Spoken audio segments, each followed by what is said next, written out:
I still remember the last morning I saw her face to face, and I replay it more than I should. Like somehow if I analyze every little moment her hair still damp from the shower. The way she kissed my cheek while juggling her purse and Leo's lunchbox, I could have seen it coming. But I didn't. To me, it was just another Tuesday.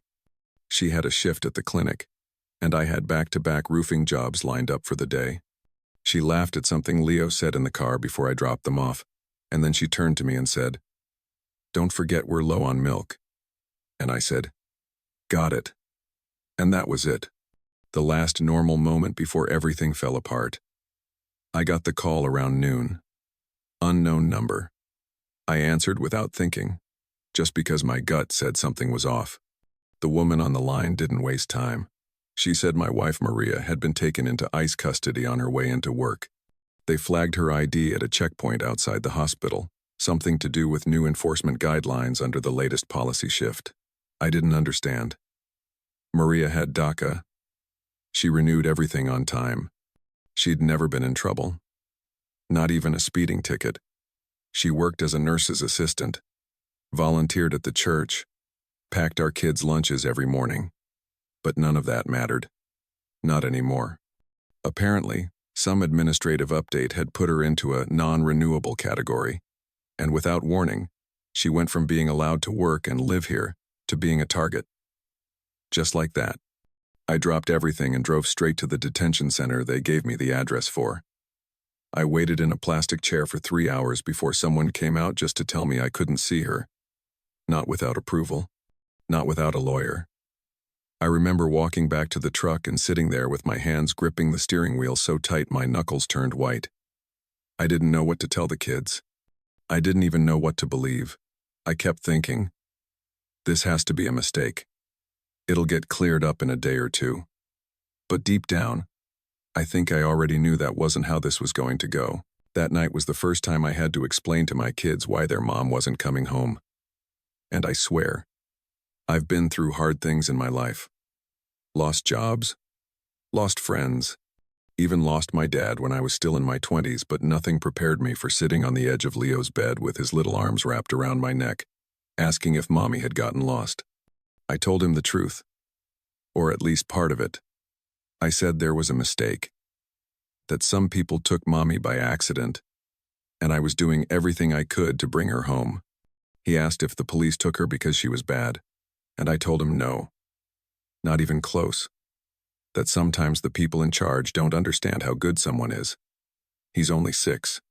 He doesn't get immigration policy or federal memos. All he knows is his mom kissed him that morning and wasn't there for dinner. I didn't sleep that night. I sat in the kitchen with every light off and stared at the clock, waiting for a call that didn't come. I messaged every friend, every coworker of hers, called 3 lawyers, one of them recommended by our church. The next day, I drove back to the detention center, this time with a lawyer on speakerphone. They still wouldn't let me see her. Said she'd been moved. Said they couldn't tell me where yet. Said it was processing.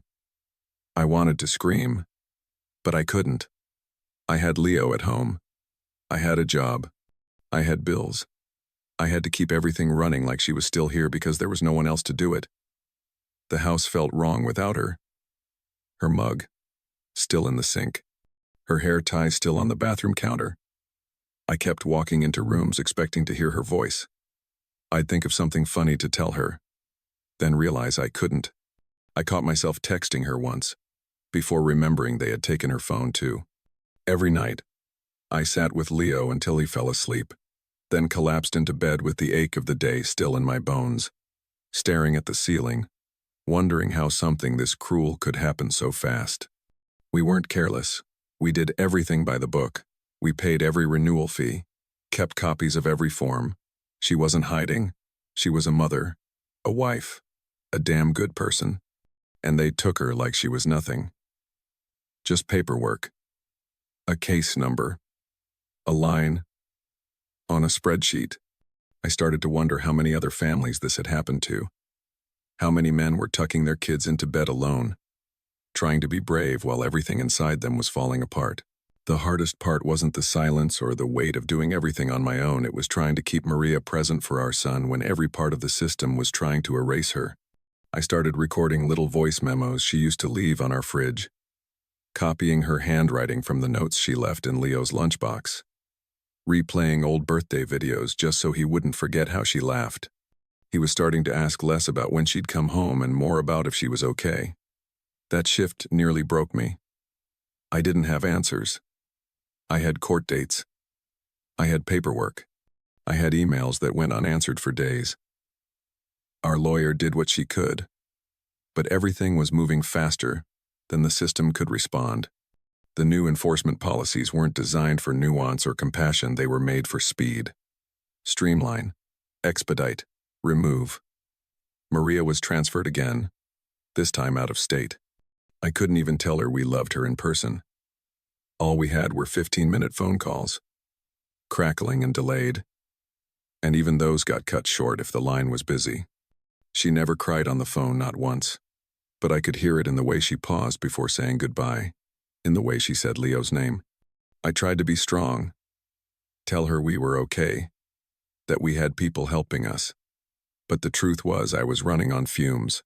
I was still working full-time, packing lunches, folding laundry at midnight, reading bedtime stories with one eye open. The nights were the worst. After Leo was asleep, the house was so damn quiet. I'd just sit in our bedroom, surrounded by her things, trying to remember what normal used to feel like. I missed her cooking, her dumb jokes, the way she would hum while folding towels. I missed the sound of her toothbrush. I missed arguing about grocery lists and who forgot to take the trash out. I missed her existing next to me in all the small, ordinary ways that make a life together real. I didn't want sympathy. I wanted my wife. And no headline, no political debate, no talking head on television could explain to me why taking her away from us made this country better. I started writing everything down not because I thought anyone would read it, but because I needed to remember. I needed to hold on to the pieces of her while the world tried to sweep them away. The day they deported her, I didn't even get a phone call. I found out from a lawyer's assistant in an email that started with, "Unfortunately," and ended with, "Case closed." That's how it ended. No goodbye. No chance to hold her hand or tell her we'd be okay. Just a final notice that she had been placed on a flight back to a place she hadn't seen since she was 9 years old. I sat in the truck in front of Leo's school when I read it. Engine running. Radio low. Hands shaking. I wanted to scream. I wanted to punch the dashboard or throw my phone into the street. But instead, I just stared out the window at a group of kids playing tag on the playground, and I thought, he's going to come out in 15 minutes. And I have to smile. That night, I told him Mommy wasn't coming home for a while. Maybe a long while. He was quiet for a second. Then he asked if we could still send her his drawing. I told him we would. That we'd send her everything. And we do. Every week we write letters. He draws her pictures. I print photos. I started video calling her through a shaky internet cafe where she's staying with an aunt in a town I can't even pronounce right. She always asks about Leo first. Never about herself. She listens while he talks about school, or soccer, or his new favorite cereal, and she nods like her heart isn't breaking every second she watches him through a screen.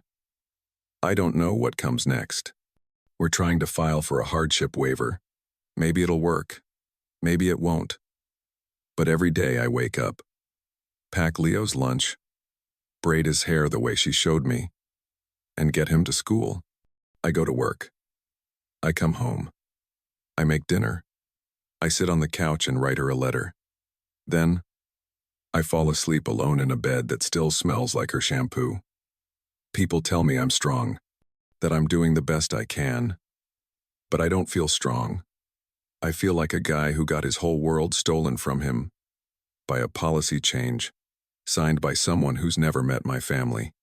I used to think this country stood for family, for hard work, for decency.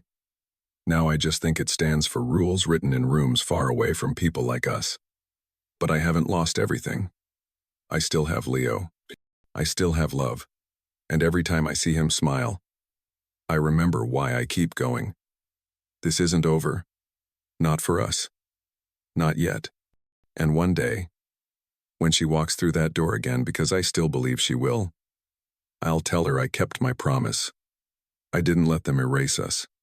I held on. For her. For our boy. For the life they tried to take but couldn't.